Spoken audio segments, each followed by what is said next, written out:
Hey viewers and friends, Andrew back again and welcome to another DVD and Blu-ray update. I've had quite a big week the past week of movie buying. I've been quite lucky actually. Normally locally I never tend to come across many good deals, especially involving horror movies. But I've got to say the past week and a bit has been really kind to me in that way. So yeah, basically I went absolutely insane one day and picked up 7 movies in a day. They came to about $70 for the 7 movies, which I thought was a pretty good deal considering some of the titles that I came across. Plus I've done a bit of eBay shopping and picked up some X-Rental stuff from my local Video Easy. So let's get into it.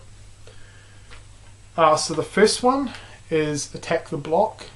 This is a movie that I've been wanting to check out for quite a while, ever since it hit cinema, and yeah, this was the first time viewing it, and I've got to say it pretty much met my expectations. I wasn't overly sure whether I'd absolutely love the film or not. I wouldn't really say I absolutely love it, but I think it is a really fun and enjoyable movie. Fairly different to your normal sci-fi movies, especially a lot of the modern stuff. It's got more of a comedy aspect to it. It's basically centers around these group of teenage gangsters living in a housing estate in London, and basically these aliens crash land around the housing block, and it's up to them to pretty much eliminate them and save the block.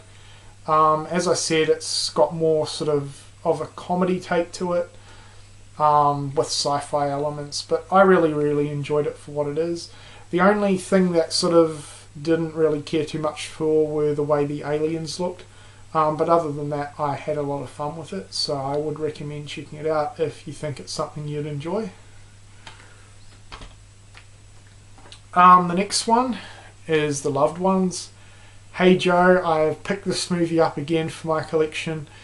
Basically, I did a big trade with Joe a few weeks ago and included this title in it. You know, I've only seen the movie once, and while I thought it was good, I thought it was nothing absolutely amazing. And you know, I thought they could have made the movie a lot better. But a lot of people have actually been talking about this movie recently, and I really wanted to give it another go.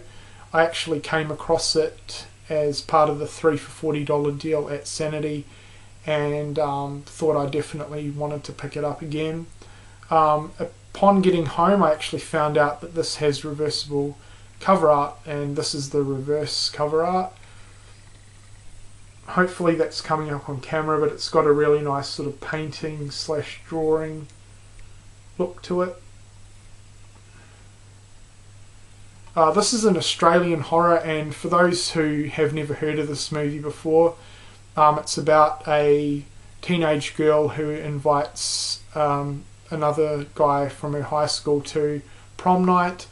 It turns out that she never intended to go to prom night. She basically kidnaps him, takes him back to her farmhouse, and her father basically torture him for the night. Pretty hard to watch in parts. Some of the torture scenes are fairly full on and brutal, but yeah, I'm definitely looking forward to giving this one another watch, and hopefully I'll enjoy it a lot more. Next up we have Death Race with Jason Statham. This was a cheap one from Sanity, and I've been wanting to check out the movie for quite a while. Then the next one is What Lies Beneath. Again, this is another one that looked really good, so I'm looking forward to checking it out. Next up we have a slasher movie, a modern slasher called Dark Ride. I've been wanting to pick up this movie for quite some time. Came across it nice and cheap, and I've got to say I was pretty disappointed. I didn't really enjoy this movie too much at all. The only redeeming factor in my opinion is the setting. It's set on a carnival ride. Other than that, very average, and it had an atrocious ending. The ending was absolutely terrible. So slasher fans, I would not recommend this one. Next up we have Don't Be Afraid of the Dark. I've only heard a couple of people mention this movie and I've been wanting to check it out for quite some time.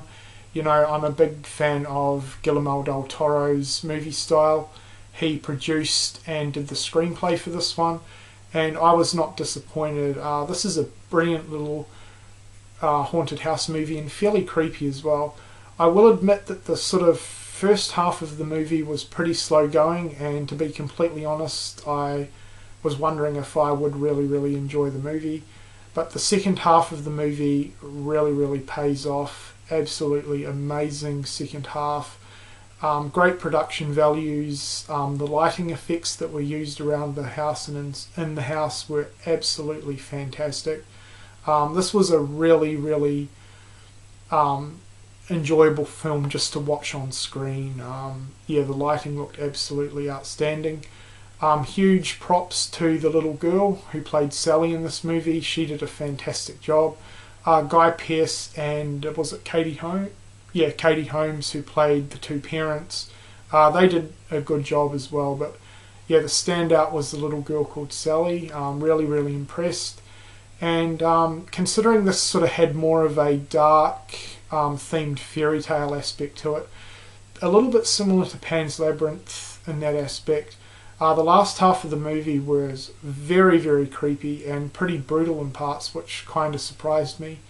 But if you haven't checked this movie out, I highly recommend it. I thought it was absolutely brilliant.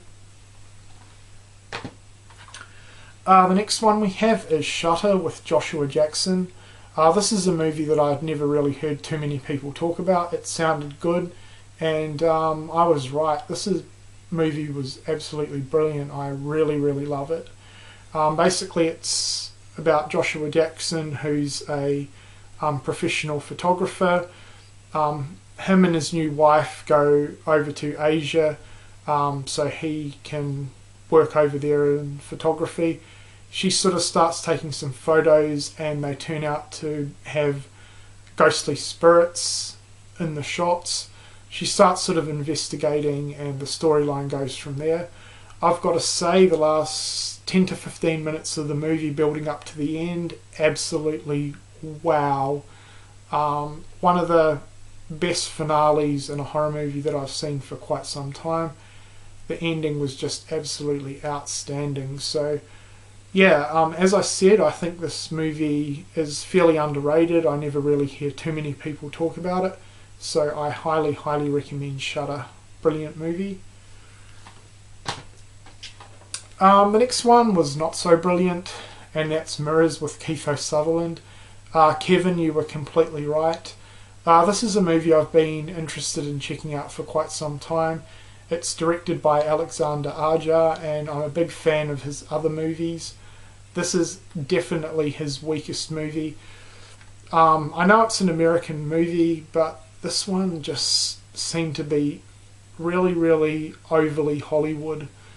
Yeah, to the point where it just was a little bit ridiculous. It could have been so much better. It wasn't really creepy in parts. There was only two standout scenes in my opinion. The bathroom scene and the scene where the little boy went underwater. Other than that, this movie is pretty unremarkable, and it is very slow paced. Yeah, I didn't really enjoy it. I will admit Kiefer Sutherland did a fairly good job in his role, but yeah, unfortunately I didn't really enjoy this one too much, so I would not recommend it. The next one's a complete blind buy, and that is Secrets in the Walls. I saw this in the $5 bin at Big W, and I'd never ever heard of the movie before. It sounded good, and yeah, I really enjoyed it. It's not the most amazing movie out there, but yeah, I really enjoyed it. It's a made-for-TV film about a mother and her two daughters who move into a haunted house. Basically, ghosts are after the older daughter, and only the younger sister or the younger daughter knows what's actually going on. For the type of movie it is, I really enjoyed it. Nothing utterly amazing, but yeah, as I said, I thought it was a really enjoyable one. So Secrets in the Walls, really good.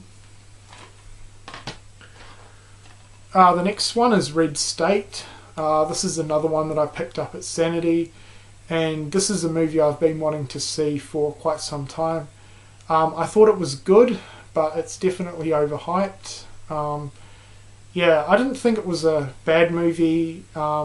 This was the first movie that I saw done by Kevin Smith, so whether this is his normal style of filmmaking, I'm not too sure. But yeah, as I said, I thought it was pretty good, but definitely a little bit overhyped. This was a crazy movie, pretty full on and brutal actually, and the sad thing is, some groups of people around the world are really like this. So, good movie though, Red State.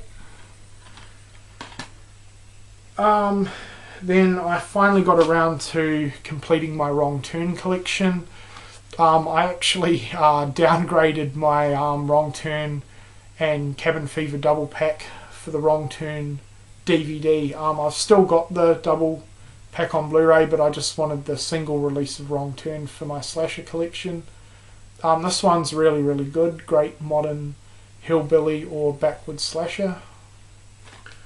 Then I went ahead and picked up the sequels, which I've never seen before. So we have Wrong Turn 2,